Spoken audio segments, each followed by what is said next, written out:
Okay, so good afternoon. We're at Torquay Tennis Club. Just an informal interview. So I've got Gregory Storm here to my left and Joe Frodsham to my right. So Joe is one of the members at Torquay Tennis Club, and we'll come and have a bit of a chat with her in a minute, if that's all right. Sure. And Gregory has been doing a bit of a whirlwind tour of the UK.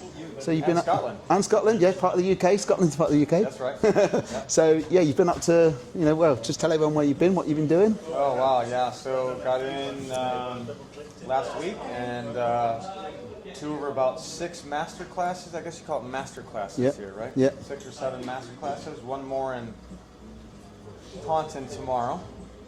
And just trying some of the great British fare that we have in all these wonderful pubs. I'm watching the Book of Guinness on Netflix. I hope it's a true story. So do I. Yeah. So basically, when I found out Gregor was coming over, so I'm one of the ambassadors for Pig Sports, who work alongside Pickleball people, and they've been hosting you, haven't they? He's got his pig shorts on, look, and they've been hosting him for the last sort of 10 days. Yeah. When I found out he was coming down to Torquay to do some coaching with us, I thought I'd do a little bit of digging to find out a little background, a bit of background about him. So I'm just going to spill on the type of person I think he is. So awful. and totally not awful at all. So the way I looked at it is you did a bit of hairdressing to start off with. Yeah. Then moved into tattooing. Salon for 12 years. Yeah. Moved into tattooing. Tattooing, just a couple years, a little bit. I'm really big into art. I'm a big Abstract artist, yeah. I'm a big painter, so I Jackson Pollock kind of flower stuff, so I really like a lot of flowers, and I've done well with that, so tattooing just another tool to, like a brush. So. Yeah, rather than painting on canvas, putting it onto people's skin. Yeah, also I had a look, and you were big into your sort of like skating, the skating scene at one a sort long of time growing up on skateboarding and just really aggressive sports, which probably crushed my body, soccer, things like that. Yeah, same me, that's what I did. I was big into football, as we call it over here, and then too many injuries, and I fell in love with pickleball, like you did. So you were on the tour over in the US? Yeah, PPA tour in the beginning. It's kind of turned into a big whirlwind now, where it's kind of just gotten out of control over there a little bit, and a little bit political, so I kind of dropped off of that, and now I just play senior pro whenever I can, and I'm 54 now, so the 50 plus scene is more regular for me than trying to play the young bucks, and Yeah, and we're sort of in the UK massively behind the curve with pickleball, because we're only sort of picking it up. Like here at the club, we've been playing sort of about a year and a half. We're very lucky, we've got some great facilities here. So Gregory came down last night, and when he walked into the dome, he was like, love the surface. That was the first thing you said, wasn't it? He liked how that we'd set the place out. We had a walk around this morning, the padel courts that we've got here. We've got 2 padel courts in and another one going in. So you were really sort of impressed by the sort of facilities we've got here in Torquay, weren't you? So yeah, compared to what I've seen so far, everything's been, they call it a hall here, so everything is kind of basketball, badminton line, just everywhere. So I'm not used to that, So actually, I am used to that, because when I first started playing pickleball in America, it was at some of the gyms or halls or YMCA's, and everything was very similar to that, the hard floors and things like that. So nice to get on a tennis floor today and just kind of really hit the ball a little bit better. That's what I was gonna. You've set me up nicely for my next question, next sort of bit of the interview. Then, thank you. It was almost like we planned it, didn't we? Always. So sort of going back to the grassroots. So, correct me if I'm wrong. So your skate park got turned into some pickleball courts, did it? So yeah, I lived in Lauderdale for a long time, and then I moved to Naples just to kind of slow it down a little bit, but it was way too slow. So. Yeah, that's where I discovered the pickleball. Actually, also in Rochester, New York, I got a shout out to my mom and stepdad, is where, like I said, these lines were all over the court, and that's where I really started it. Picked it up quick, came back to Naples, Florida, and that's where it really started to move a little bit more. So I watched the U.S. Open grow into what it was today.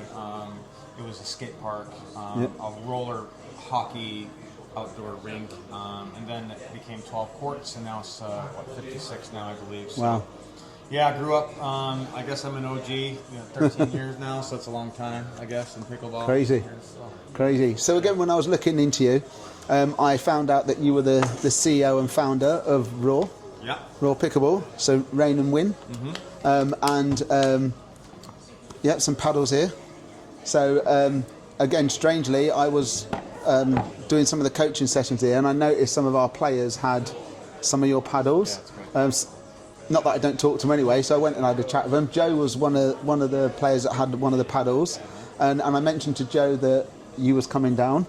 And then, strange enough, I spoke to Rob the week before you came down, and he said, "Oh, there's a lady who plays at your club, and she's a beekeeper," and that kind of like generated the conversation around your love for bees, and why they're so important to us. And Joe's got the same passion, hence the reason why I've invited Joe to have a bit of a chat, so we can sort of educate people as well on, the love of bees and why we need them. Yeah. So, just being sponsored by a lot of big teams, I kind of go through this in a lot of my podcasts. So sometimes it might be a little repetitive, but it's nice to come over here and do this, as well. So, as far as the brand is concerned, we wanted to kind of put a twist on the brand, and everything's been carbon fiber for us for a long time. That's kind of why we kind of named it R.A.W. Also, rain and win. We like the rain continue to win when we play pickleball, right? So, and raw honey, I've had allergies for forever, right? So, I find it really nice to have a good local honey wherever I go, because it helps with my allergies. Because all these little bees are pollinating all throughout the area wherever you go. So, and if we don't have these little pollinators, then we don't have food. So I thought that was really a huge thing for us, just to tie in the brand. To do that, I think that's important, instead of these big box brands just coming in, just taking money. I won't mention any names, by the way, but they're pretty much everybody in America has one or two of these paddles out there. So it's nice to see the R.A.W. brand over here coming over. So again, we're grassrooty. We love to see it grow, and lovely to meet her as well. We didn't have any huge in-depth conversation quite yet, but I was already invited to come over and check out the hives and her girls, right? And so, my ladies. Yep. So we're excited to be here and share some time with you guys. And you've showed your tattoos to each other.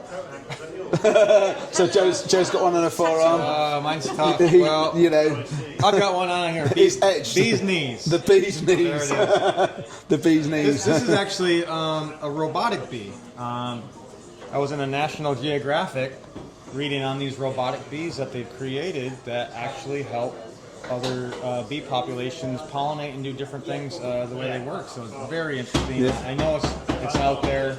Probably if you Google it, you'll find just robotic bees. That it's very cool. So check it out. Good. And what you were saying, I was just overhearing some of your conversation for us. You had 7, 8 hives last year, and I had 9 hives. Doing pretty well. They were all kind of healthy colonies, and then over winter last year, lost a lot, which was devastating. Yeah, I can imagine. And it's not uncommon. This winter just gone. Talking to other beekeepers in the southwest, and just anecdotally hearing up to 50% and beyond losses is not uncommon. So it's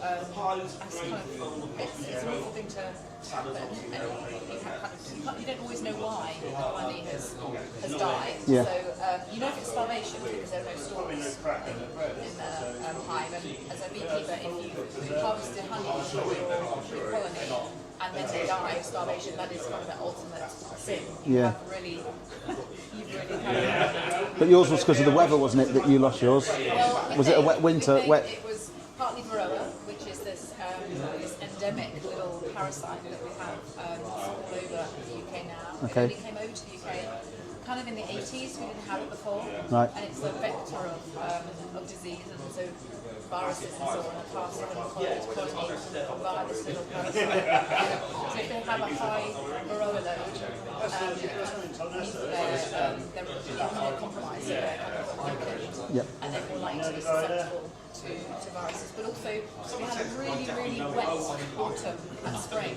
And we had lots of storms with sideways rain. If rain gets inside the hive, it's really hard for the colony to survive. So they can cope with cold.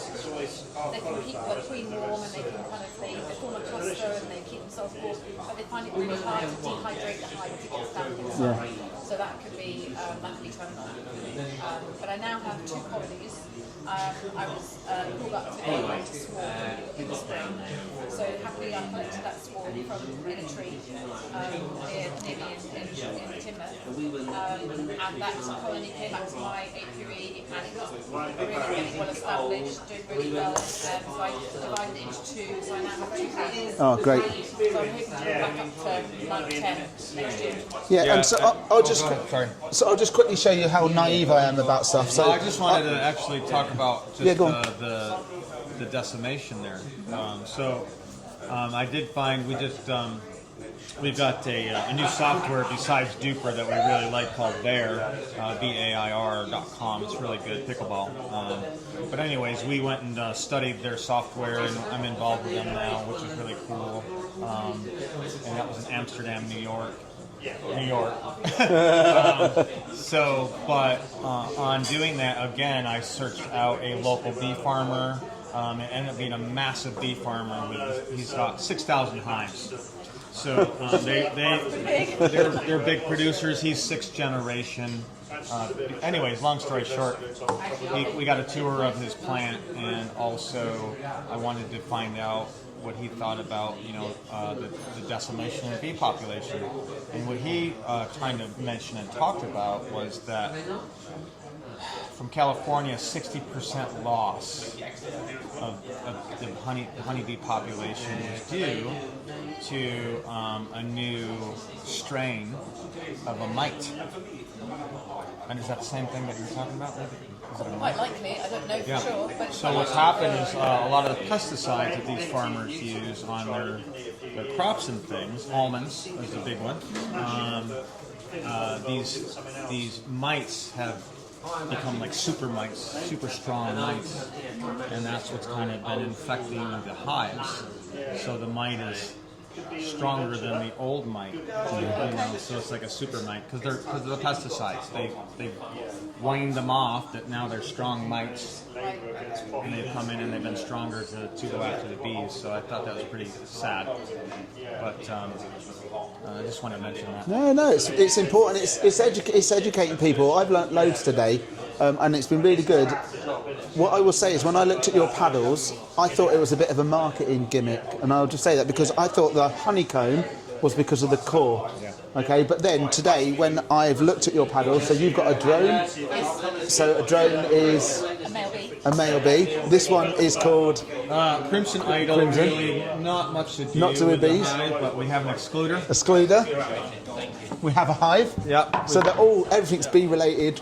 Bees on the end. I actually thought Jo put a little bee sticker on the end of hers because she's bee mad when I first saw her paddle, but it's absolutely, I think it's brilliant what you're doing. And what hasn't been mentioned is, a percentage of the stuff you make from your company, you give back to a bee, what's the word I'm looking for? Foundation. It'll be a foundation, or it'll be mostly what I like to focus on. So if you go to our webpage and you click on the top banner there, it goes right to our local bee farmers.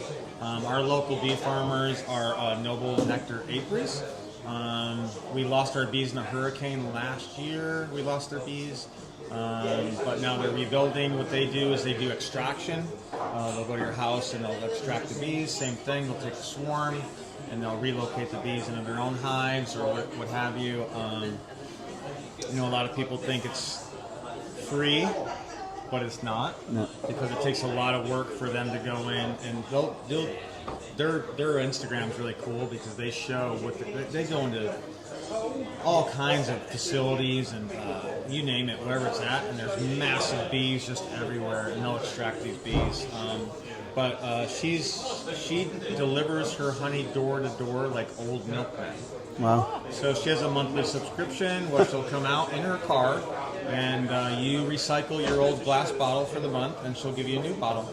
Nice. So it's really cool. We like those guys, so that's our main focus. But wherever we have our ambassadors or our strength in paddle, we like to kind of help those guys out, even if it's just buying some honey from, from you or whatever it is. Yeah. Like you, whenever Small I things. travel, whether it's going to Cornwall, Scotland, or if I go to, I don't know, Australia or wherever, I always try and find a local bee producer if I can, at a farm shop or somewhere. Yeah. And it's really nice actually when you get kind of a taste for honey and you have 2 or 3 jars open at one time. It's just really nice to kind of get into the subtleties of flavour. Yeah. You do start to, I think, when you used to eat honey, it tastes sweet. And what I do as soon as you gave me some, Were you straight in there? Were you? right at it. Fingering? Do you find out, having tried lots of different types of honey, that you can differentiate between the subtle flavours? I do. Yeah. I think there's actually. I think they talked about. I've heard that in Italy there's a honey. There's a course where almost like wine where you can go and you could do the honey. Sommelier. Oh. Honey. Who would have thunk it? So I thought that was pretty cool. But yeah, again, I think it's support local. Maybe not even honey and stuff like that, but always support local wherever you're going. We're local, kind of wherever we go. We like to think that we're local because we're a smaller grassroots brand, but we're definitely local to Florida. But I just think we've got the quality in our paddles that is superior, and just like Yola, Selkirk. Now I'm calling you out. I don't care. But I think we're just as strong, if not stronger, with just a lower price point that we can give back to different people and things. And that's fantastic to hear. So we're going to just quickly wrap things up, okay? What I wanted to say is thank you very much for your time. Thank you for coming to visit us. Joe, thank you for everything you do with your bees, all right? We do sell the honey here, don't we? I have so many people that are local to the tennis club are always screaming out for Joe's honey. What was the name of your, do you have it online at all and stuff like that? No, I don't sell online. Just locally, isn't it? Yeah. Do you call your place something? Honey from Joe's Bees. What is it? Honey from Joe's Bees. Honey from Joe's Bees. Yeah, and my little growing company, because I grow herbs, salad and veg, it's called Joe Grows. So we've had a plug for Joe, we've had a plug for Raw, okay? I'm going to do a little plug for my friend Joe, okay? My other friend Joe, who's got a company called Third Shot, okay? So he started Pickleball clothing, okay? He wanted me to give you one of his hoodies, all right? Because it's cold over here. I know you're going back, all right? So that's from Joe. Okay. Also, last plug is me. So I'm doing some live streaming. So Pickleball Live TV. If you go on YouTube, I'll interview will be on there. There's loads of grassroots pickleball on there. That's where me and Mikey from Cowbridge, we want to hit the grassroots. We want to get more people playing, more people involved in the sport. That's what we're about. Down to earth guys and girls, just getting together, having fun, and just living life to the full. Yeah. So be good. Yeah. B-E-E, be good. Thank you very much for your time. Cheers, Joe. Thank you very much. All right.